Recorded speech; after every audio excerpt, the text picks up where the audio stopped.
Okay, thank you everyone for joining today. Wonderful to see all of you here. And I'm here today from Inspirational Futures, and I'm going to speak to you about understanding the imposter and the ego mind and how it plays its role in your life. And when you understand this, how you can actually improve your mental well-being. Okay. Why this is important is because within your subconscious mind sits your emotions and your habits and your strategies, and your thoughts all come from the conscious mind. And I'm going to show you more or less how they work together. I mean, it's obviously quite how can I say, technical, and but I'm going to give you quite a short overview of this. And also how the brain can get stuck in the past and how that creates our predictable future. And when that happens, we start to lose our programs to create our future.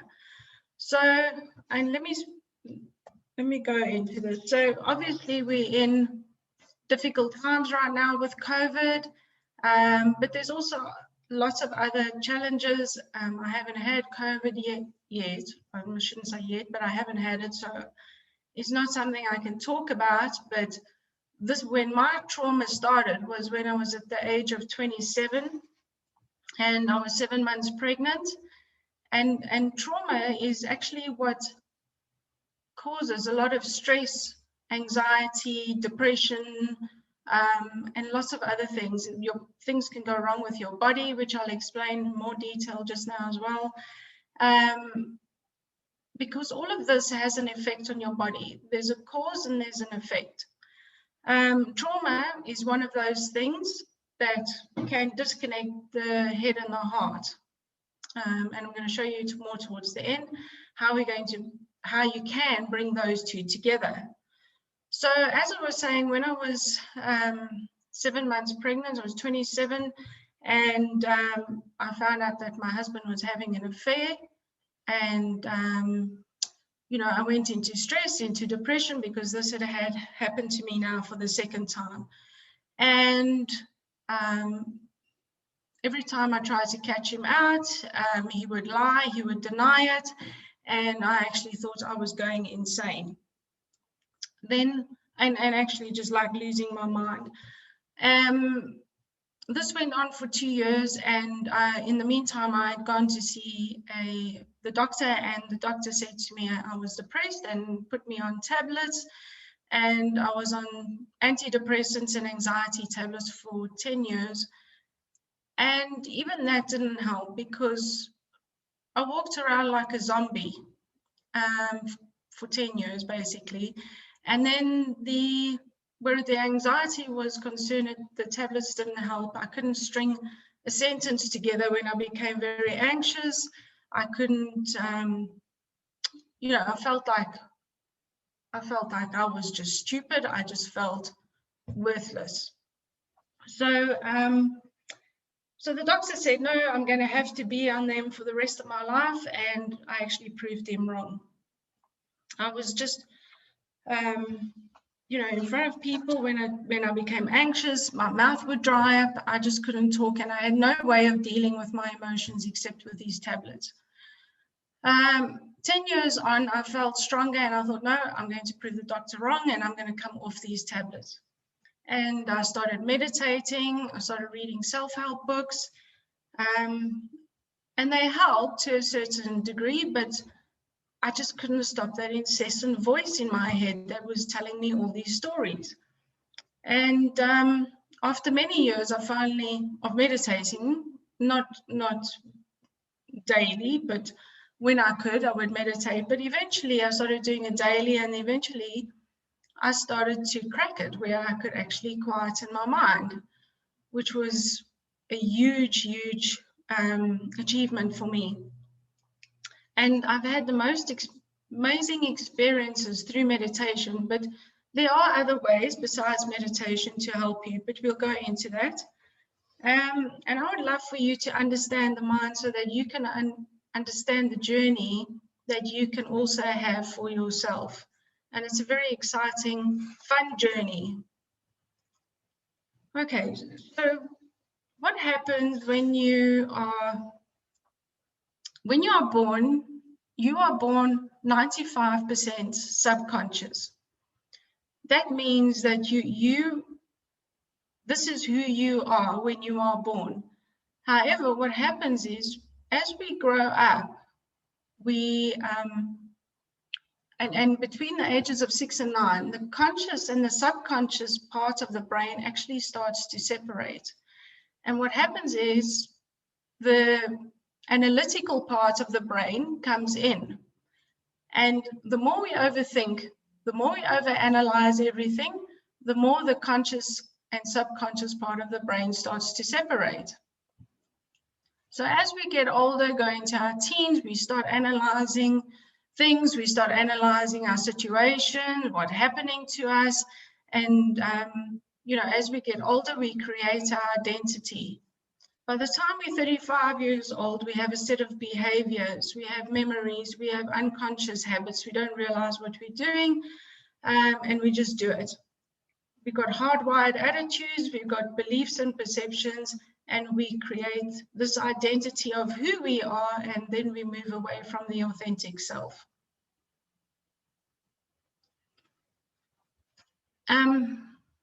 In this process, what happens is that we become identified as we get older through the analyzing and the overthinking, and we become identified with our possessions, our nationality, race, religion, whether we are a mother, a father, a sister, a brother. All our likes, our dislikes, all create our identity. And then also we've accumulated all this knowledge, and this also creates our identity. What happens is our parents have programmed us from small with their values, with their beliefs, with their with what they've learned, what they've known from their parents. Teachers program us, the TV, with the news that we watch, our friends, teachers, they all have an influence on us. And what happens is, sorry, I just need some water quick. So what happens is we are programmed by the outside world. And again, moving away from the authentic self. And then we've created our identity.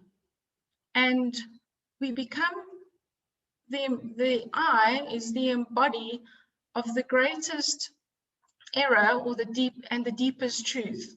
So in some ways we create this identity about our story that we keep telling ourselves over and over again, the story that is, if somebody asks me why I am like I am, it's because this one did that to me.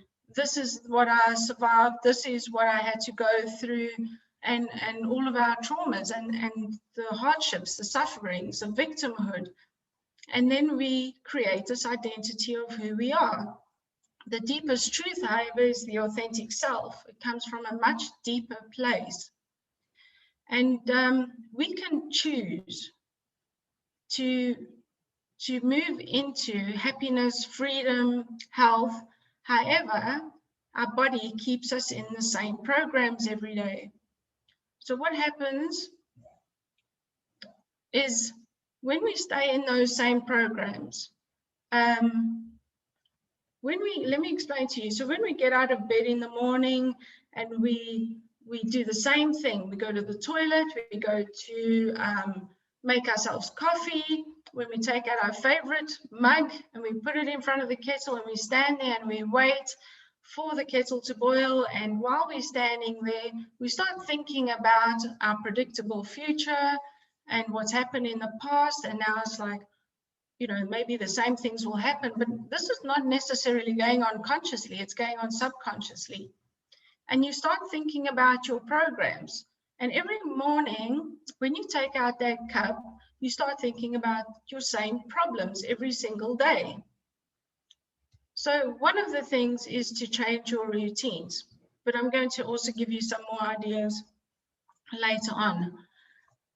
All right, so what happens, as I was explaining to you, you've got a subconscious part of the brain and you've got a conscious part of the brain. And you've also got the analytical part of the brain. Within your subconscious mind sits your emotions, strategies, habits, cravings, beliefs, values, culture. And as I said, we're born 95% of the 95% of the time subconscious, and we function on that 95% of the time. Our emotions are running us, our strategies, habits, cravings, beliefs is all running us. So if I have a belief, let's say, of I'm not good enough. So I have this belief and now I have cravings that support and maintain that. Or maybe I like shopping. Maybe I like online shopping. Maybe maybe some people drink. Maybe some people take tablets to get over those beliefs. We're always looking for things on the outside world to make it better. So then I've got my habits. My habit is now to please people. I want to please everybody because now I don't feel like I'm good enough, and I'm going to do whatever I can to make everybody else happy so that I can feel better about myself. And one of those strategies might be, to do people's work for them. Maybe it is to give people money. Maybe it is to put your values last and put them first. Whatever they want, you put them first. And then you've got, on top of that, you've got all these emotions that are running as well in your subconscious mind, and it's creating this belief to be stronger and stronger and stronger. So now I've got this belief of I'm not good enough, and I feel hurt, I feel sad, and I don't understand why am I not good enough. Maybe even become depressed. And again, we're running on that 95% of the time. So what happens when you let go of that belief of I'm not good enough, and you stop the cravings, the habits, the strategies, you let go of the emotions, let go of all of these things. This, you start to move more into the conscious mind, into the awareness. And this is where you can steer your ship in the direction that you want to go in. This is where you've got more willpower, you're more analytical, more logical, more rational. Okay? This is your powerhouse, your subconscious mind. I'm going to give you another example. When you first learned to drive a car, you were in the conscious mind. So when you're in the conscious mind, you're thinking. And if you just think back to when you first started driving, you were thinking consciously, I need to put in the clutch. I need to change the gear. I need to let go of the clutch.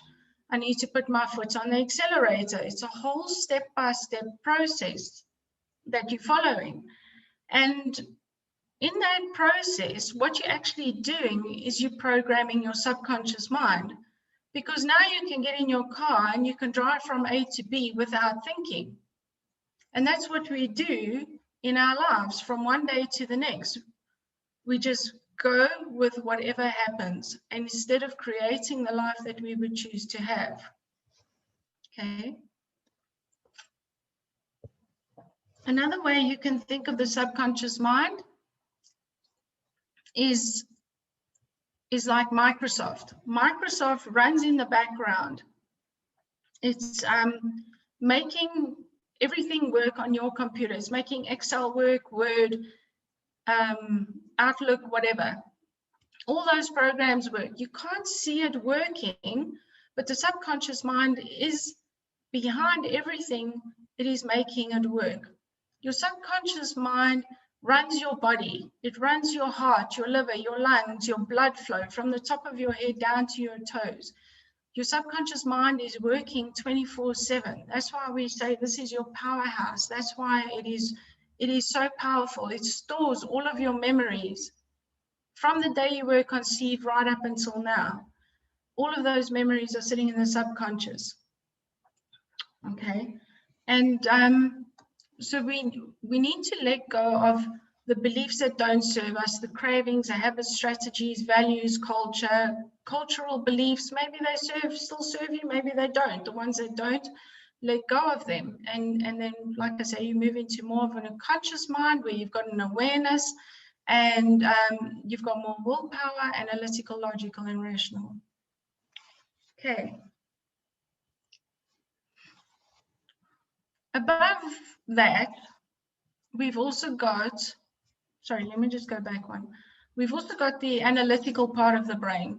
So let's pretend this line over here is the analytical part of the brain.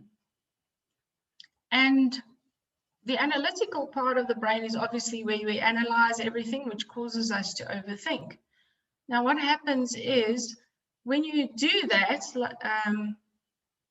like I said to you, between the ages of 6 and 9, the conscious and subconscious mind starts to separate, and in comes the critical mind, the overthinking, the overanalyzing.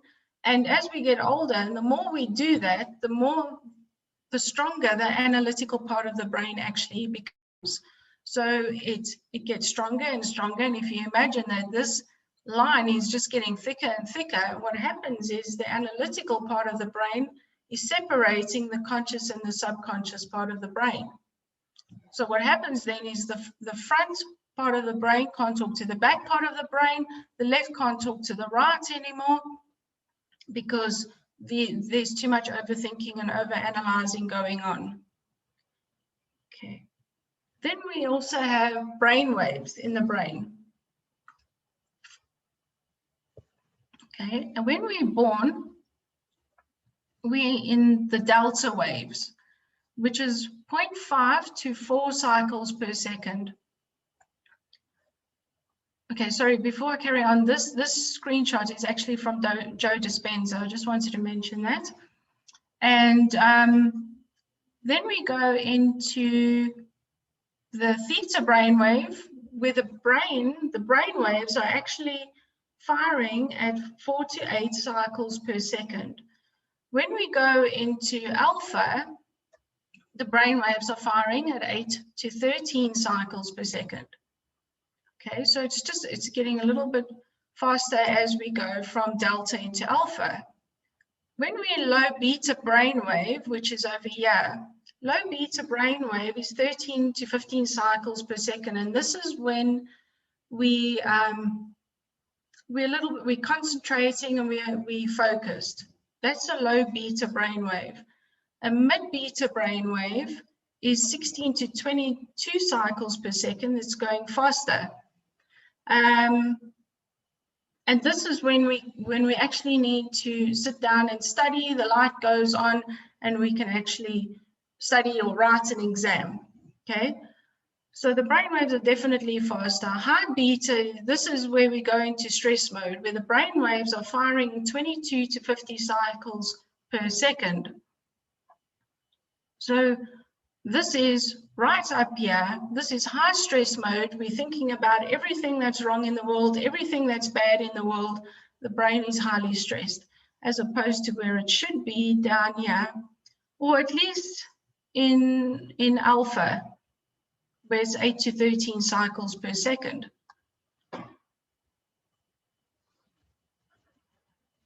When we're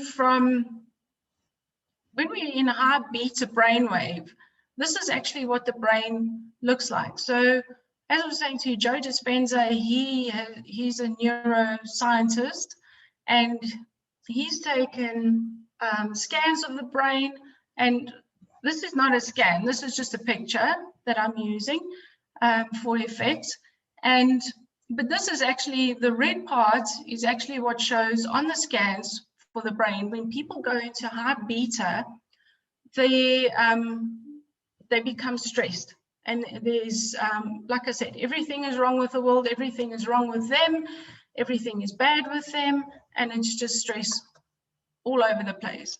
The brain waves in high beta are just firing and wiring all over the place. Then we go into mid beta, the brainwaves slow down, like I said to you, and then low beta, they slow down a bit more. This is where you become focused and concentrate. And this is what we need to do. We need to slow down the brainwaves so that they become more coherent. And when we can do that, then we can get past that overthinking and overanalyzing. Okay. And then we can move into what we call alpha, where we get out of our own way. When we can move from alpha into one of these states, the brain waves become more coherent, as you can see in this bottom picture over here. So they become more coherent, and the front brain can talk to the back brain, the left brain can talk to the right brain. And these are the levels that you can actually reach through meditation. So the hard part is getting past the monkey mind, or what we call the monkey mind. That overanalyzing, overthinking keeps you awake at night, makes you analyze everything, can actually exhaust you because you're overthinking all the time. So the best thing to do is go from low beta, where you can concentrate and focus, and then I'll explain to you how to do a meditation. And then when you get past that, you can go into alpha. Then you're between conscious and you're between, conscious and subconscious part of the brain. Okay. This is also something that I found from Joe Dispenza. And like I say, these are the levels that you can reach through meditation. Theta is a much slower brainwave, delta, and then higher consciousness is where the brain waves are completely coherent. And this is when the heart, the brain can talk to the heart, because the nervous system is running from the brain to the heart to the anatomic nervous system in the gut. And when you can reach higher consciousness, these three can talk to each other, they can connect, and what happens is you go into a state of love, peace, and gratitude. And in this state, you know, the tears just roll and you become so peaceful. Nothing around you matters. The whole world can fall apart around you and you won't care once you go into this state. It's absolutely amazing and it's absolutely peaceful. And then what you do is, when you can get into those states more and more through meditation, you can actually carry it through the rest of your day. So this is why I promote meditation to people, because it's not about somebody sitting at the top of a mountain with their hands, well, their fingers touching each other and meditating all day, all night. It's not about that. It's about going in to a meditative state, going into a quiet space. You can be sitting on the grass, you can be sitting on a chair, you can be laying down. It doesn't matter. Your hands don't have to be in a certain way. But like I said, I'll explain that more in detail. But my point is, this is to help you to become more mindful and more aware of your thoughts, more in control, when you're more in control, you've got more direction, more clarity and purpose. Okay. For those that are stuck in the analytical mind, they normally, the logic people, they overthink, they overanalyze everything. It's very hard for them to get through that door into the subconscious mind. Very difficult. But it can be done, because I was one of those people who overthink, overanalyze everything, and I did it. So it is very possible. What happens is then you, with these people that overthink and overanalyze everything, is that their thoughts are repetitive. Their thoughts are all over the place. They, most of it is actually pointless, whatever they're thinking. I'm not saying it's all pointless, but quite a lot of it is pointless. And like I said to you earlier, it's exhausting and waste a lot of time when you overthink everything. Okay, when you can get past that overthinking and overanalyzing everything, you can open the door to your powerful subconscious mind. And this is where your inner truth is. This is where you can achieve health, happiness, wealth, worthiness, when you can get past that ego mind. Okay, and what happens is then you surrender to information from the outside world. You don't take in everything that everybody tells you.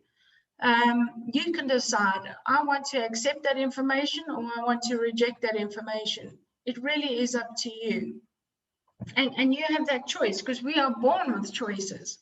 So it's at this point that from the awareness, from the conscious, that 5%, which is actually a higher state of consciousness, you can decide, am I going to choose to take in that information or not?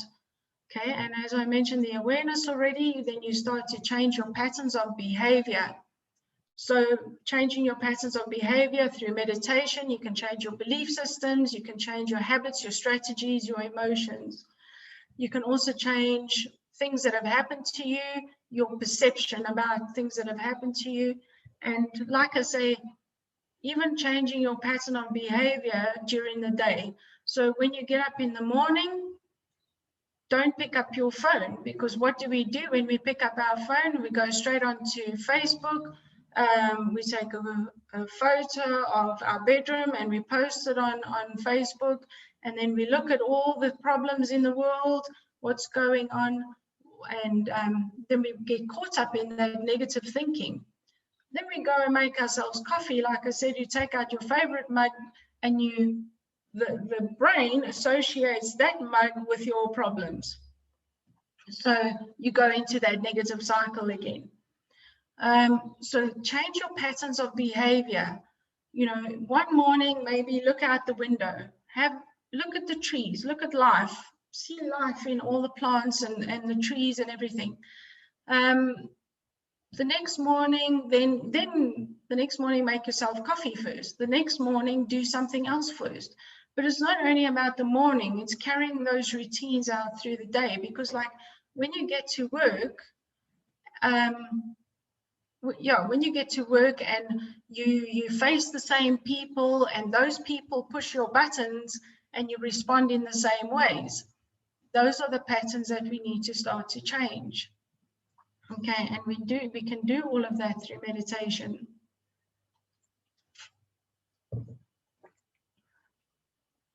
So what do we do to get past that is we need to understand the brain and the ego mind. And there are books out there that can help you. One of them is Eckhart Tolle. Eckhart Tolle's book, what's it called? A New Earth. And he explains a lot about the ego mind. He's got videos on YouTube as well. He explains a lot about the ego mind and how it can control you. Okay, we need to change our patterns of behavior, as I explained to you. We need to get professional help if we need to. If we can't get out of that overthinking and overanalyzing, then start to look for professional help. So do something about it. Stop complaining, stop blaming, stop doing all of those things. Become taking responsibility for your own life, become aware of the voice and some of the responses you can give to that voice when it does come up, when it does tell you you're not good enough. You can say to it, I am where I am, this too shall pass, or you just say thank you. Don't judge it, don't judge the ego mind, and don't fight it. Okay, because all you're going to do is make it stronger. And what you can do is you can also, when it tells you, you know what, you're not good enough, you can say to it, no, actually I am good enough because I've done this, I've done that, and that, and that, and that. So think of those things. Think of those things where you actually have been good enough so that you can change your perception and you start thinking more positive. Let go of those beliefs, those habits, those strategies and emotions that don't serve you anymore. And you can do all that through meditation. When you can get past that monkey mind and into alpha, you can actually change your perceptions, you can change your emotions and all those things that I've listed there. Another thing to do is to bring yourself into the now, into the present moment. You can put a plant on your desk, and when you feel like you're drifting off and you're overthinking and overanalyzing, just look at the plant and see the life in it. And then what actually happens is that you bring yourself into the present moment.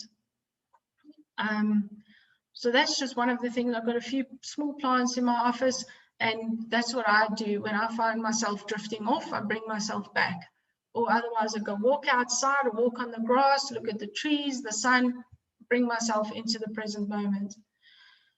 Okay, and again, meditating. When you meditate, you bring yourself into the present moment. It's the most powerful place that you can be in, is in the present. Not worrying about the future, not thinking about the past. Now, and enjoy the present moment. So these are 7 ways to improve your mental well-being now. So maybe you're wondering how you meditate. So the best thing to do is, there are some meditations on YouTube, and you can download them and you can listen to them, guided meditations, or otherwise you can start straight away with just listening to music or going into a quiet space.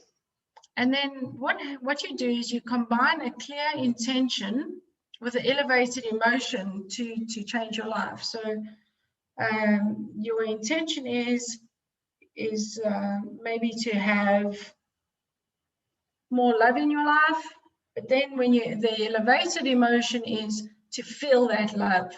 Okay. And when you go into meditation with that, you're already going in with that intention and with that feeling, and then that feeling can only get how can I say, more energized. So what you do first, so you've done the intention, then you go into meditation, and if you find yourself thinking, just let those thoughts run, let them run.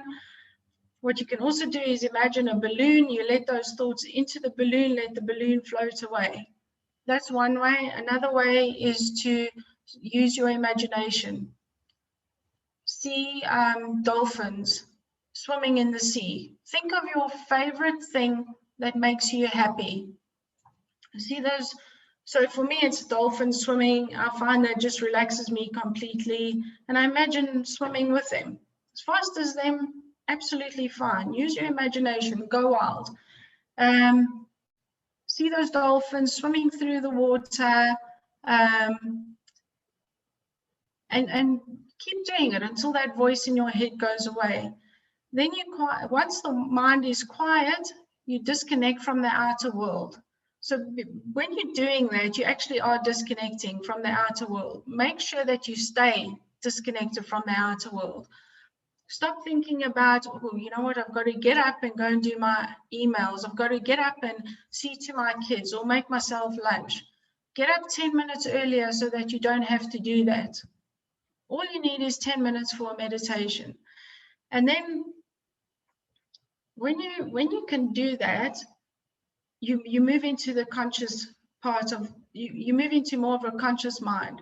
Whereas when you get caught up in that, the fact that you need to go and make your kids lunch, or you need to go make yourself lunch, or you need to get up and check your emails, or whatever, what's happening then is the subconscious part of the brain is taking over those habits, those strategies. It's taking over. And what you do is you say to yourself, no, I've taken 10 minutes for myself, and now I'm going to meditate. So from a conscious point of view, you taking over, you saying to the analytical part and you're saying to the subconscious part of the brain, this is my time and I'm going to meditate. I've taken 10 minutes, I've woken up 10 minutes earlier, and I'm going to use these 10 minutes for myself. And what happens is you start to take control. The conscious mind takes control, no longer the subconscious or the analytical mind. Then what you do is you focus on your gut area. I find that for me has been very good. Some people will focus over here, just keep their attention there, almost like go squint and keep your attention there. But I find it's very good to do it from the gut. And then once you can do that, once you're focused on your gut, you have that realization of the now, the present moment, which also disconnects you from everything else. So when the thinking stops,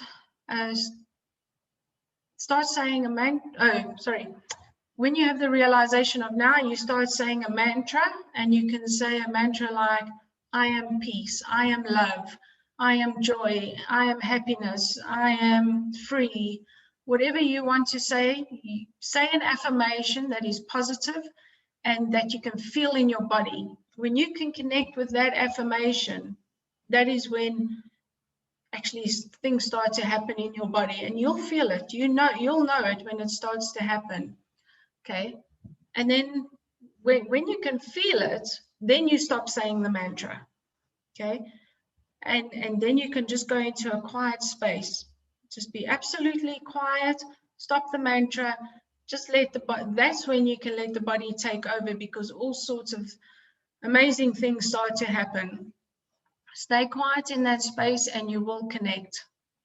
Okay, so that is how to meditate in the best way I can explain without doing a guided meditation. The problem with a guided meditation is that you're thinking again, because now they're telling you what to do, what to concentrate on, and you're thinking again, which is not bad, because I relied on guided meditations for a long time.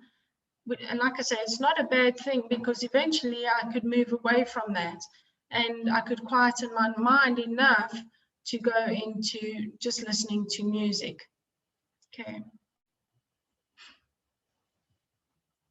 So these are 5 additional ways to start creating the life that you would like to have. One of them is to write down 3 things that you are grateful for every day. Write down the first one. Write down 3 things that you did right today. So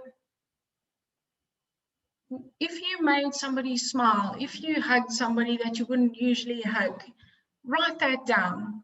Write down what you did right. If you stepped out of your comfort zone, if you were fearful to do a presentation, but you actually did it, write that down. You did it right. Stop focusing on all the things that you did wrong. You know, maybe you put a special little message in your husband's lunchbox, for instance. Even doing that, something right. Okay, so write down 3 things every day that you did right, because you need to move your focus away from the things that you do wrong. Then write 3 things that you are grateful for daily. So when you do that, do it from a place of actual gratitude, not from just writing it down from a more conscious point of view, where you're saying, I'm so happy and grateful for my car, or I'm so happy and grateful for my family. And then the same day is the same thing over again and over again. And eventually you will give up. What you do is rather go into your quiet space, into your gut, feel gratitude in your gut. And when you can feel it, then you say, subconscious mind, what am I truly happy and grateful for today? And when you can feel it in your gut, you and you've asked the question, just stay in that space, just wait, and the answer will come to you. And that is what you are most grateful for. That's when you feel it in your gut, and you write it down. You connect with every single word, and like I say, feel it as you write it as well, and connect with every word. And I promise you, it will lift your energy. Just by doing that will lift your energy. And by doing number 1, writing what you did right today, will also lift your energy. Write a new story for yourself. Stop being stuck in that old story of I'm not good enough, or I'm not worthy, I don't deserve to have. Stop that story now and write yourself a new story. Think of what you would like to have. Watch that movie called Groundhog Day, where the guy gets stuck in the same day over and over and over again. and create a new story for yourself. Imagine what it would be like to live the same day like he did over and over again. And what would you want in your day? And then you start to live that day. Start taking action plans towards that day. Okay. Work on yourself daily to grow from within. We're not here to stagnate. We are here to grow from within. And the only way you can do that is to keep working on yourself. And meditation is definitely one of them, because you want to get away from that analytical mind. You want to get past it. Okay, see yourself as who you are not, so the reality of who you are can also emerge on its own. Because sometimes we have to know who we are not before we can become who we truly are. Okay. By doing all of this and moving into meditation, the consciousness within the brain starts to become coherent. When the brain can talk to the heart can talk to the brain. The brain can then talk to the anatomic nervous system, and everything starts to work in psychic union. The left brain can talk to the right brain, the front brain can talk to the back brain, because now all they're overthinking, analyzing everything from the analytical part of the brain slows down, it can even stop. So, and these two are then working together for your best interests. And by doing this, you're going to experience more inner peace, more joy, courage, willpower, reason, and unconditional love. So thank you.